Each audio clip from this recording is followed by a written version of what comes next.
మనసు బాలేనప్పుడు గుడికి పోతే ఆ గుడిలొచ్చే పాటలు, టీవీ స్క్రీన్‌ల మీద కనిపించే దేవుని వీడియోలు మనసును మస్తు నిమ్మలం చేస్తాయి. ఇక గుడిలో ఉన్నంత సేపు ప్రశాంతంగా అనిపిస్తది. అట్లా అన్ని గుడిలల్లో కాకపోయినా కొన్నిటి తాన టీవీలు పెట్టి దర్శనం కోసం ఎదురు చూసే పబ్లిక్‌కు యాష్ట రాకుండా చేస్తారు. కానీ మన తెలంగాణ తిరుపతి అయిన యాదగిరి గుట్ట మీద మాత్రం ఎంతటి గొప్ప వీడియోలేస్తుర్రో ఎరికేనా? నా నోటితోన నేను ఆ ఘోరాన్ని చెప్పలేను గానీ మీరే చూడుండ్రి. మనిషి పానాలకు ప్రమాదం తెచ్చిపెట్టే అడ్డమైన కూల్ డ్రింకులను తాగొద్దని చెప్పాల్సింది పోయి పవిత్ర పుణ్యక్షేత్రమైన యాదగిరి గుట్ట మీద కోకో కోలా యాడ్స్ ను బాగా జాప్తేస్తారంటే అర్థం చేసుకోరిగా ఎంత దిగజారిపోయిర్రో. దేవుని నామాలు మారుమోగాల్సిన జాగలకి ఈ ప్రైవేట్ యాడ్స్ ఏంది, పైసల కోసం ఎంతకైనా దిగజారిపోతారా అని మల్లోపా నిరూపించిరు కదా అని గుస్సాయితుర్రు సర్కార్ పనితనం మీద భక్తులు. హాగో గాదానికి సర్కార్కు లింక్ ఏంది అనేనా మీ డౌట్ అనుమానము?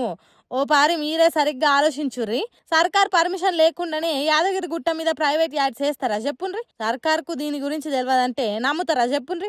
ఆడికి ఇదేం పద్ధతి అని పోయి ఏఈఓని అడిగితే ఈఓ డిఈఓ విదేశీ టూర్లలో ఉన్నారు, దీనికి నాకేం సంబంధం లేదనుకుంటా పొంతనలేని సమాధానాలు చెప్తుండట ఏఈఓ. మరి ఈడ ఇంత నీచానికి ఎగబడ్డారంటే రాను రాను పైసల కోసం గుడి చుట్టూ దేవుని బొమ్మలు తీసేసి ఇసొంటి అడ్డమైన యాడ్ల ఫోటోలు అతికిచ్చినా ఆశ్చర్యపోనక్కర్లేదేమో మనమని మాట్లాడుతుర్రు ఈ ముచ్చటెరికైన భక్తులంతా.